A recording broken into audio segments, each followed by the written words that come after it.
Hello guys, good morning. आज जो बताने जा रहे हैं हम वो प्ले क्लास का सिलेबस होगा।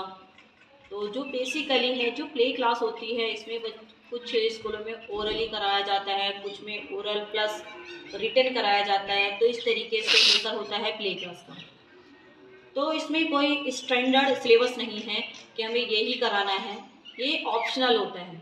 जैसे मान लीजिए हमारे जो 3 in 1 एक बुक होती है जिसमें बच्चा Hindi, English and maths alphabet को आइडेंटिफाई करता है ऑनली, यानी कि वो उनको देखता है और उनको पहचानता है।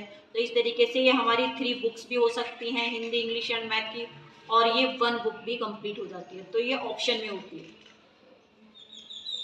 जिसमें बच्चा पिक्चर्स को देखेगा और देन उसको जानने की कोशिश करेगा। उसके बाद जो हमारी होती है, अब ये 3 कुछ स्कूलों में ये 3 बुक से ही पूरा प्ले कंप्लीट होता है, यानी कि उसमें राइटिंग नहीं कराई जाती।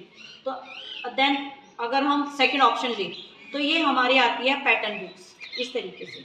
तो इसमें क्या होता है, इस पैटर्न में बच्चा जैसे हमारी जो लाइंस होती है उनको जानता है, जैसे कि हमारी स्टैंडिंग लाइंस कौन सी है, स्लैंटिंग लाइंस कैसी होती है, स्लिपिंग लाइंस कैसी होती है, कर्व लाइन, ये सारे लाइंस का बच्चा ज्ञान लेता है इसमें प्ले क्लास में। तो इस तरीके से हमारी ये बुक आती है जिसमें बच्चा कर्व के रूप में बच्चा लाइंस को बनाना सीखता है, एंड देन स्लैंटिंग लाइंस होती है इस तरीके से।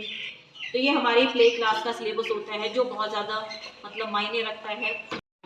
अगर हम इस तरीके से बच्चों को लाइंस की नॉलेज कराते हैं तो बच्चों को नर्सरी क्लास में दिक्कत नहीं होती है। तो बच्चा 360 डिग्री पर अपनी जो ब्रेस्ट होती है उसको घुमाना सीखता है। तो मेरे हिसाब से ये बच्चे के लिए होना बहुत ज़रूरी है। देन उसके बाद आती है बच्चे के लिए कलरिंग बुक्स। तो कलरिंग बुक्स तो बच्चे के लिए बहुत ज़्यादा ज़रूरी होती है, क्योंकि कलरिंग से ही बच्चा क्या करता है, पेंसिल की ग्रिप बनाना सीखता है। जब वो कलर को पकड़ेगा तो बच्चे की ग्रिप बनेगी पेंसिल को पकड़ने के साथ साथ। तो कलरिंग सबसे फर्स्ट होती है बच्चे के लिए प्ले क्लास में। देन उसके बाद आती है बच्चे की राइमिंग बुक्स, जिसमें हम बच्चे को प्रोवाइड करा भी सकते हैं और नहीं भी, क्योंकि बच्चे को इसमें हम राइमिंग ओरली कराते हैं तो ये ऑप्शनल है। देन उसके बाद हमारा बच्चा जैसे बेसिक थिंग्स होती हैं घर की चीज़ों के बारे में वो सीखता है, कि जैसे कार क्या होती है, बस कैसे होती है, रोज़ क्या होते हैं। तो इस तरीके से ये हमारी एक बुक आती है। इससे बच्चा थोड़ा अवेयर होता है बाहर की चीज़ों से, कि कौन से थिंग्स को हम किस नेम से पुकारा जाता है, प्रेसेस के बारे में सीखता है।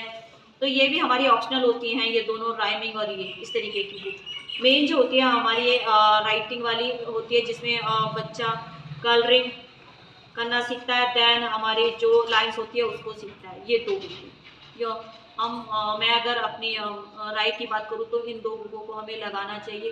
बाकी 2 बुक्स हमारी ऑप्शनल हैं। तो इस तरीके से प्ले क्लास का जो सिलेबस होता है वो कोई स्टैंडर्ड मायने नहीं रखता कि हमें इतनी बुक्स ही करानी है। तो मेनली हमें बच्चे को प्ले क्लास में ओरली ज़्यादा ध्यान देना होता है टॉपिक पर। रिटर्न जो होता है एंड राइटिंग होती है वो बच्चे की बाद में होती है, बस वर्बली बच्चे को सिखाना होता है प्ले क्लास के लिए। वीडियो अच्छी लगे तो लाइक करें, शेयर करें, कमेंट करें।